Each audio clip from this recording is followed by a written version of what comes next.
जय श्री राम। आप सभी का जीवन मंगलमय हो। आज की धर्म परिचर्चा भारत संस्कार मंच YouTube channel, Facebook, Instagram, Twitter के माध्यम से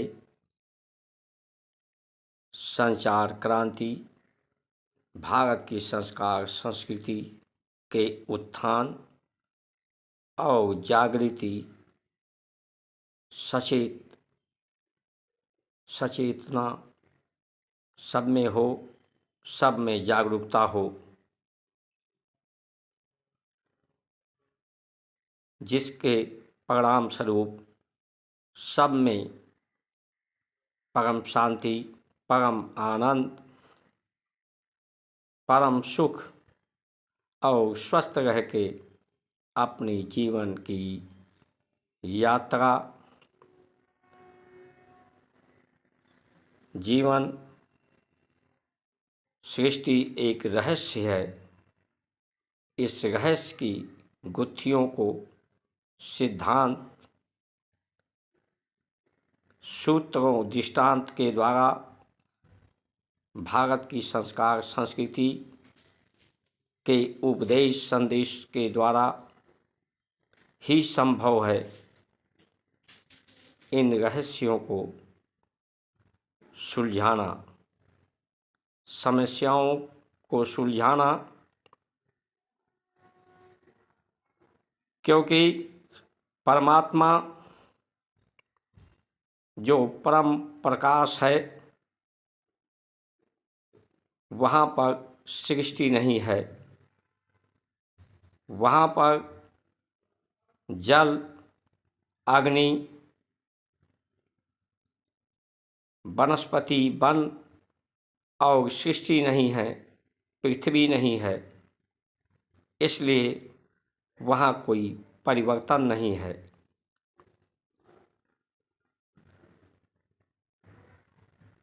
इसी कारण मनुष्य है तो उसमें सृष्टि के द्वारा, और उसमें परमात्मा की जो चेतना है प्राण के स्वरूप में, इस चेतना के द्वारा इंद्रियों के माध्यम से उस अवचेतन को अनुभव करता है।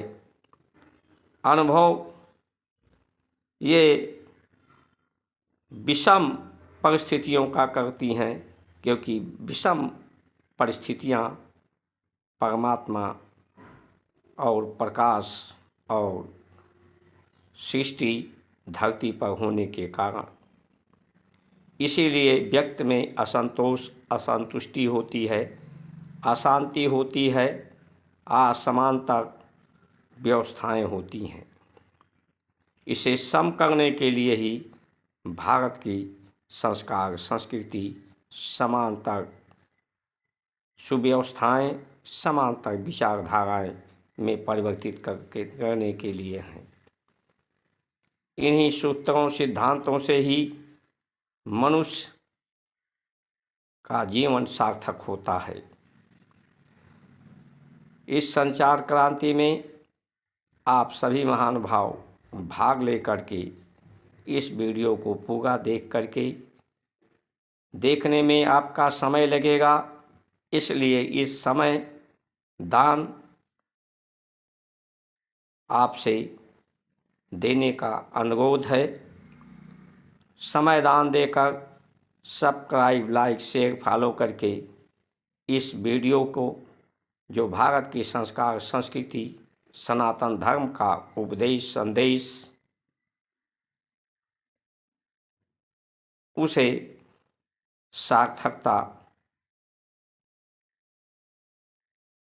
सार्थक हो, इसलिए आप सभी महान भाव इसमें अपना सहयोग प्रदान करके परमात्मा की कृपा प्राप्त करें, परमात्मा के सहयोगी, सहचर, अनुचर बने आप सभी। अब आइए धर्म परिचर्चा में समस्या क्या है, समस्या का मूल कारण क्या है, इस पर चिंतन मनन हम सभी लोग मिलकर करते हैं। सृष्टि का जो कारण है वो परम प्रकाश है। प्रकाश मंडल जो शून्य मंडल से ऊपर है, प्रकाश ना हो तो ये सृष्टि हो ही नहीं सकती, ना सृष्टि की उत्पत्ति, ना संचालन, सृष्टि का अस्तित्व ही नहीं हो सकता परम तत्व परम प्रकाश के अभाव में। अंधेरा ना हो, रात्रि ना हो, पृथ्वी का आधार न हो, जल अग्नि वायु, पृथ्वी जो गंध का, अंधकार का, काले रंग का घोतक है, वो ना हो तो सृष्टि का आधार ही ना हो। तो सृष्टि के आधार और सृष्टि के आशय दोनों में द्वंद्व है। मूल प्रकृति और सृष्टि में द्वंद्वता है, विषमता है, अनिश्चितता है। यही सबसे मूल समस्या है। प्रकाश मंडल में ना तो वनस्पतियां हैं, ना वन हैं, ना पहाड़ हैं, ना नदियां हैं, ना जल हैं, ना वहाँ कोई सृष्टि है, ना कोई इंद्रियां हैं जिससे अपने आप को किसी दुख सुख, किसी परिवर्तन वहाँ नहीं है। इसलिए वहाँ सम है, समता है। सम को ही सत्य कहा गया है। सत्य के कारण ही ये सृष्टि है, इसलिए पूरी सृष्टि की जो अवधारणा है वो सत्य के समान है।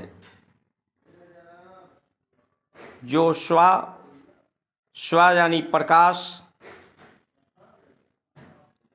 और उसी से ये भाव है।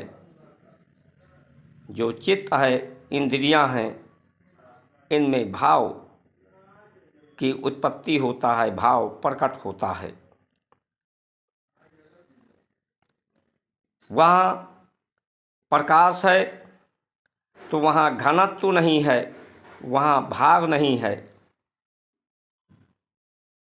भार शून्य है, वहाँ आकर्षण नहीं है।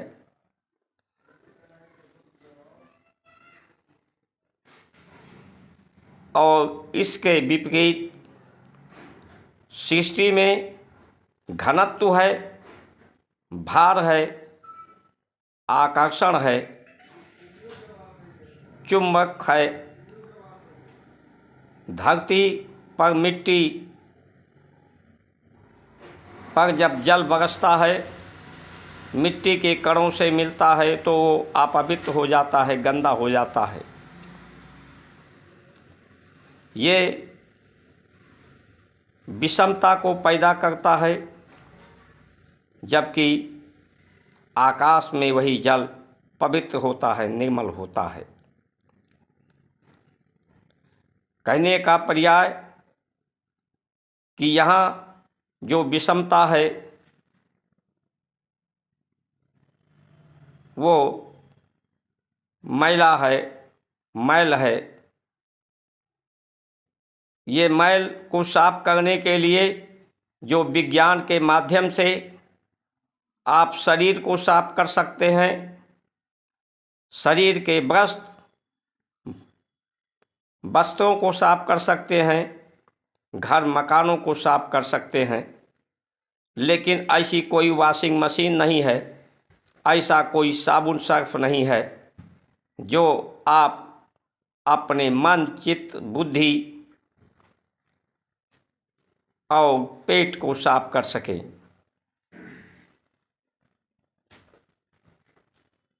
क्योंकि सृष्टि में ये मैला होता है, गंदा होता है, इसे सभी लोग अनुभव कर सकते हैं। ये गंदगी, ये मैल सिर्फ बाहर ही नहीं है, अंदर भी मैल है। अंदर की मैल साफ किए बगैर बाहर की मैल, जो मैल है, गंदगी है, उसे साफ करना असंभव है।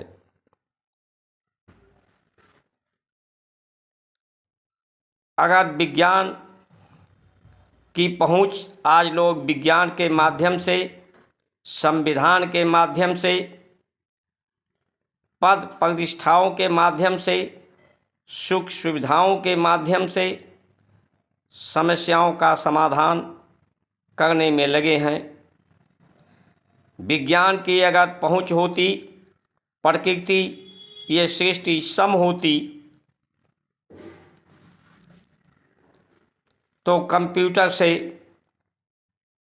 सूर्य को चलाया जा सकता, इनमें चलाने की सामर्थ्य होती। तो ऐसा नहीं है। पूरी सृष्टि को विज्ञान से, धरती को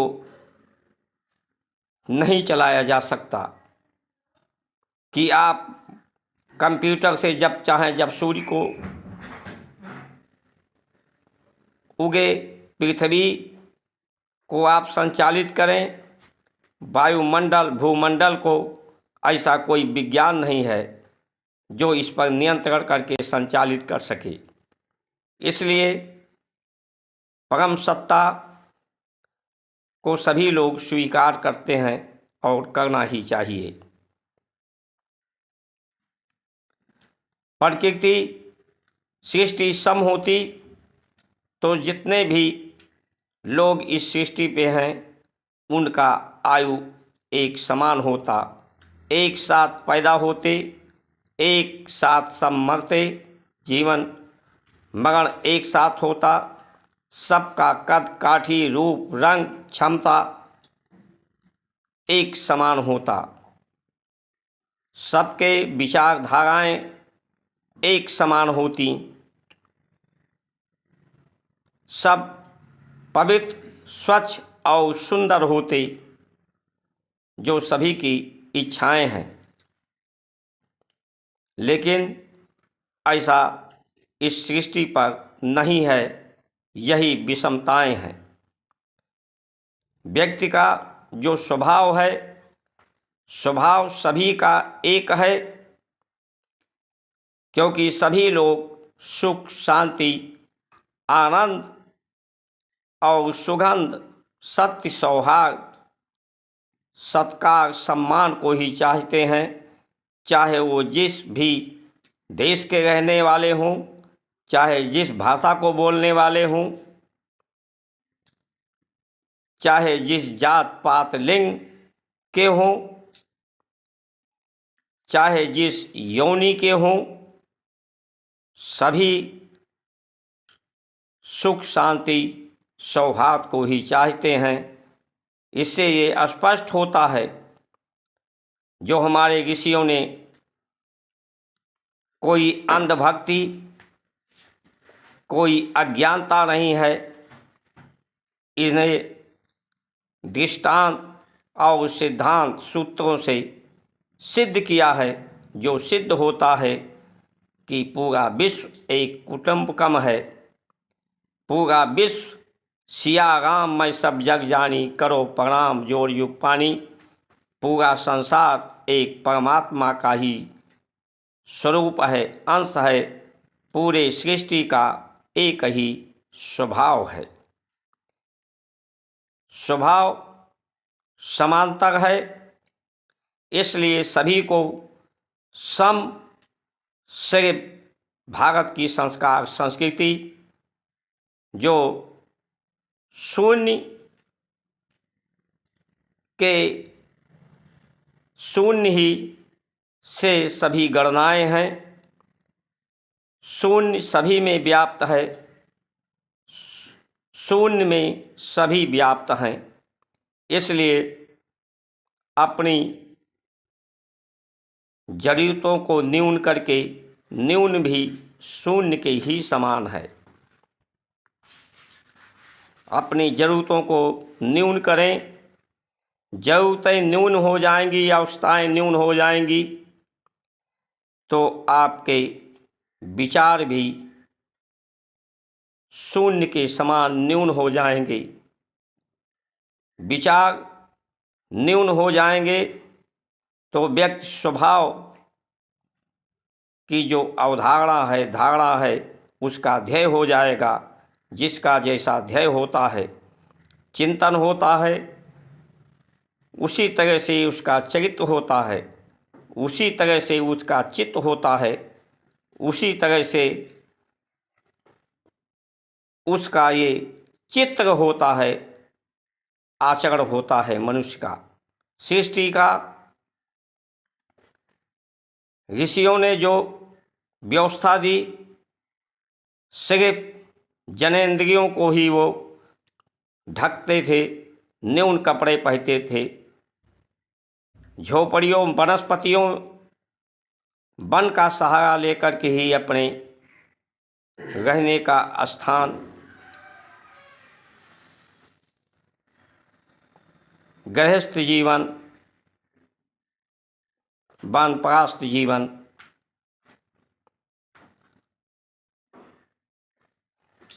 फूस के मकान में ही रहते थे, जो प्रकृति के अनुकूल था, जिसमें कोई व्यय नहीं था, प्रकृति का को कोई विकृति नहीं होती थी। जब आवश्यकताएं सबकी न्यून हो जाएं, तो सभी लोग समांतर व्यवस्थाएं सबको प्राप्त हो सकती हैं, सब में समानता हो सकता है, सब को अपनी श्रेष्ठता, महानता पूर्ण रूप से स्वस्थ रहकर, न्यायाधिकारी होकर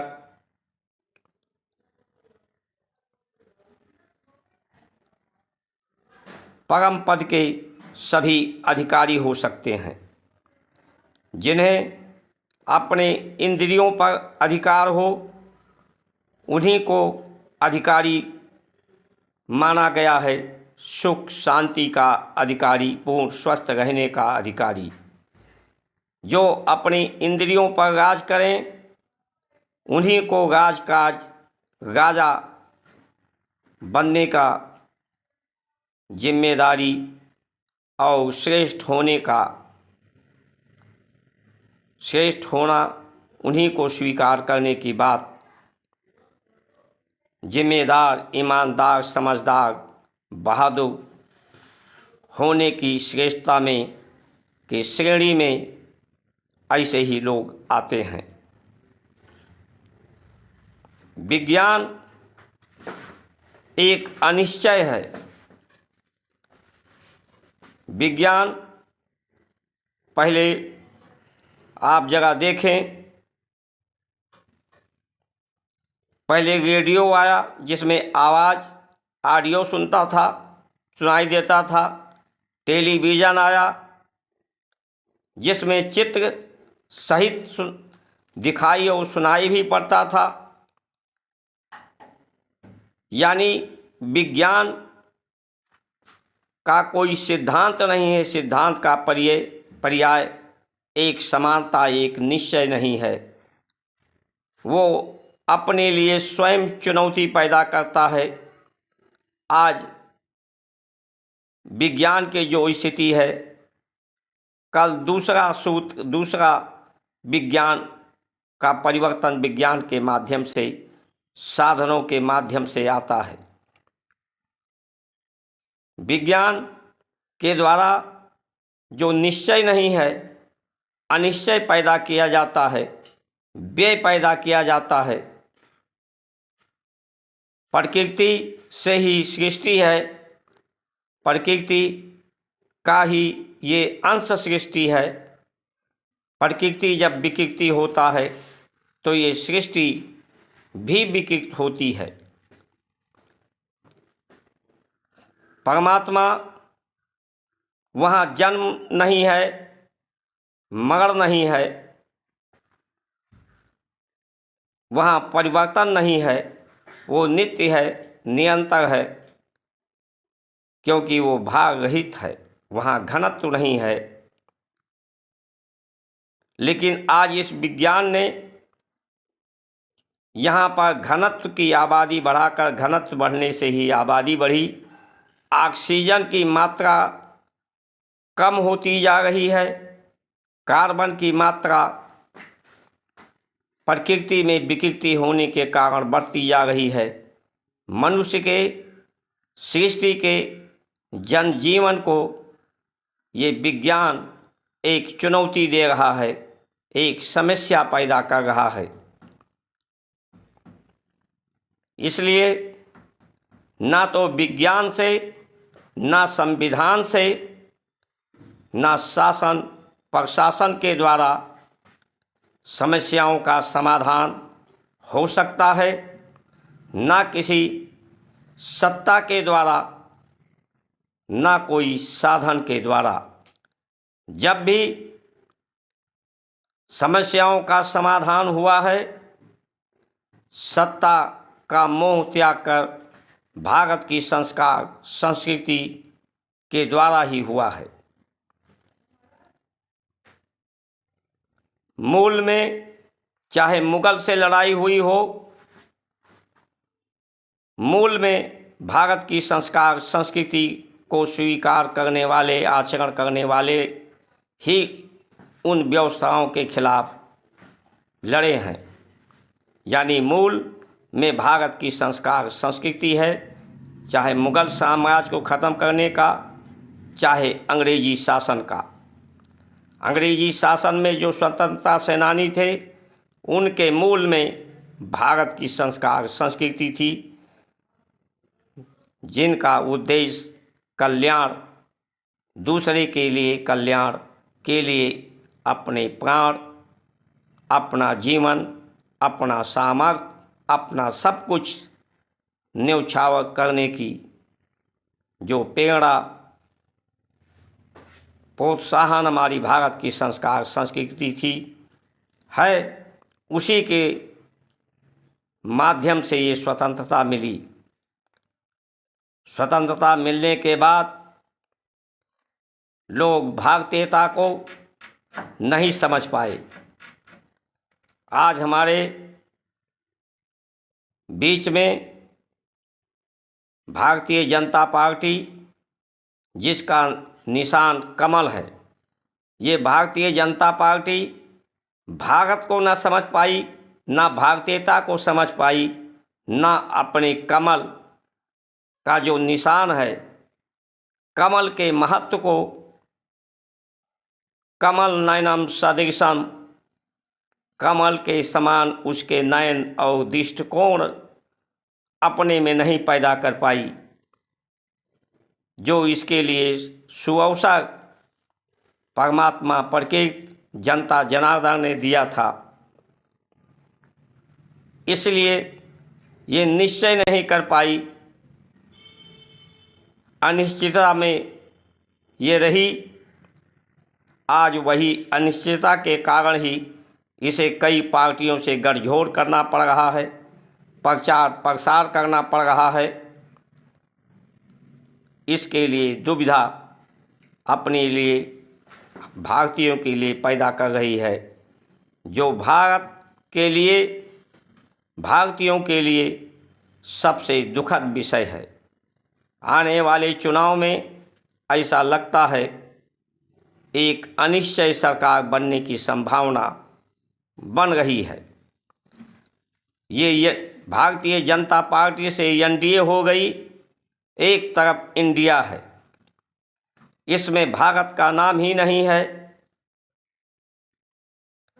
उसका जो निशान हाथ का पंजा है यानी कर्म, वो भारत के कर्म के विधान को ही नहीं समझ पाई।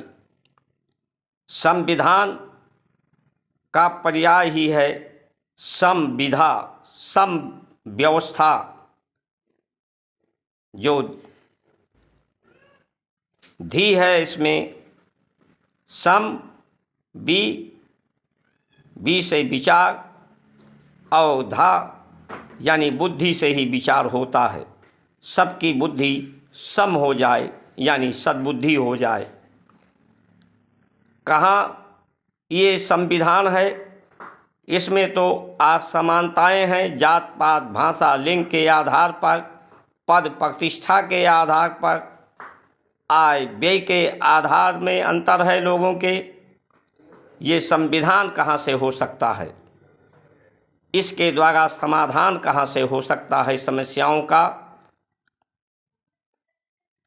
विज्ञान जो सिर्फ एक चुनौती, एक परिवर्तन देती है, एक निश्चय सिद्धांत और सूत्र नहीं दे पाती, एक स्थिरता नहीं दे पाती, उसके द्वारा समस्याओं का समाधान कहाँ?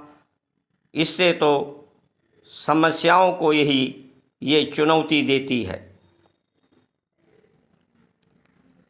कुल मिलाकर के जो परिस्थिति है, भारत की परंपराओं, भारतीयता, भारत के लोगों के लिए वो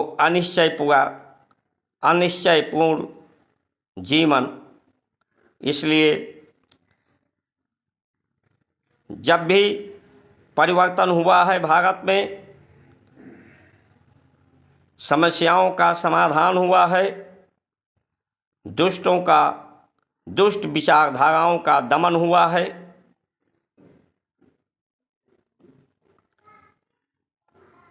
चाहे राम के समय में, चाहे कृष्ण के समय में, भारत की संस्कार संस्कृति सनातन धर्म के द्वारा ही हुआ है। सत्ता के द्वारा, साधन के द्वारा, पद के द्वारा राम ने नहीं किया, उसका परित्याग करके ही वो कर पाए थे। ऐसी व्यवस्था उनके समय में हुई है। वही व्यवस्था कृष्ण के द्वारा भी हुआ है। पांडवों के पास कोई साधन, कोई सत्ता नहीं थी, सिर्फ भारत की संस्कार संस्कृति सनातन धर्म पर उनका अटल विश्वास जो कृष्ण ने दिया, उसके द्वारा ही समाधान हो पाया। इसलिए आज सभी महानुभाव शासन सत्ता व्यवस्था से, चाहे वो किसान हो, मजदूर हो, आम जनमानस हो, इन पर आशा विश्वास नहीं करना चाहिए। इनसे समस्याओं का समाधान नहीं होगा। समस्याओं का समाधान सिर्फ अपनी ज़रूरतें आवश्यकताओं को न्यून करने पे होंगी। हर व्यक्ति अपनी आवश्यकताएं ज़रूरतें न्यून कर ले तो उसका व्यय कम हो जाए। आय तो बढ़ाने की कोई निश्चय नहीं किया जा सकता, लेकिन व्यय को घटाने के लिए कदम अवश्य बढ़ाया जा सकता है।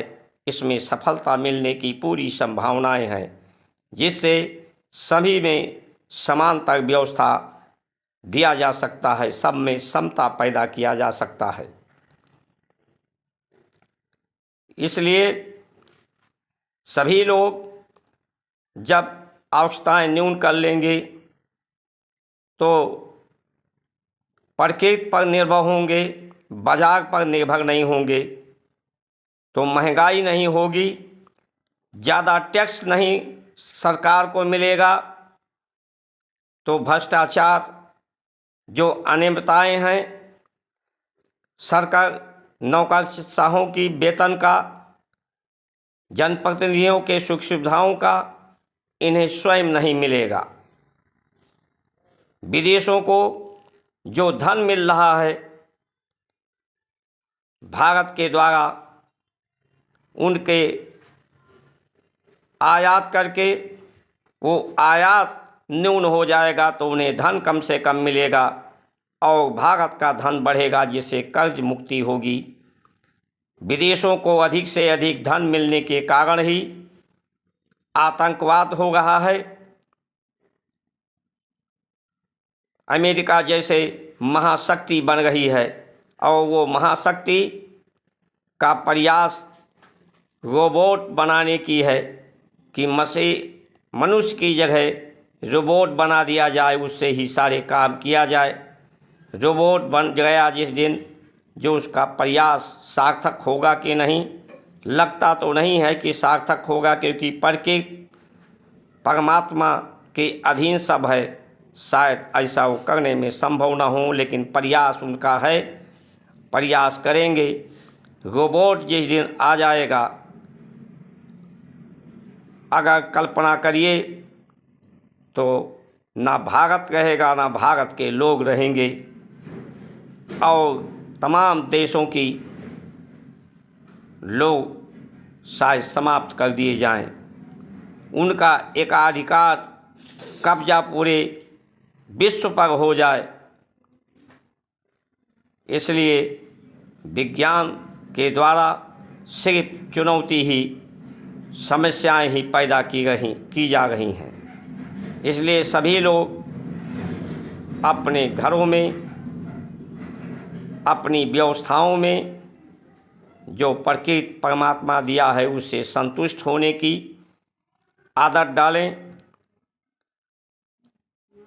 कोई भी उपदेश संदेश का जो माध्यम है, जो दर्शन है, उसका चरित्र और चिंतन, हमारे मंदिरों का दर्शन, संतों का दर्शन, जो भगवत की कृपा से भगवत स्वरूप,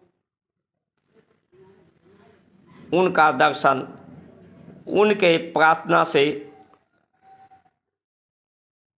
देवता और परमात्मा की प्रकट, उनकी शक्ति हमारे तीर्थों में प्रकट होती थी। जो शांति, तीर्थ का मतलब ही जहाँ शांति हो, शांति के द्वारा ही। लेकिन आज तो तीर्थों को पर्यटन बना करके वहाँ अशांति पैदा किया जा रहा है वाहनों के द्वारा। इसलिए किसी भी माध्यम से ऐसा नहीं लगता है कि समस्याओं का समाधान करने का प्रयास हो रहा है। इसलिए समय रहते सभी महान भाव सचेत हो जाएं, जागृत हो जाएं, अपनी अस्मिता, अस्तित्व को संभालें, आश्रय को, अस्तित्व को समझें और जीवन को पूर्ण करें। इन्हीं वचनों के साथ आप सभी की समस्याओं का समाधान हो, ऐसी शुभकामनाओं के साथ अपनी वाणी को विराम देता हूँ। जय श्री राम।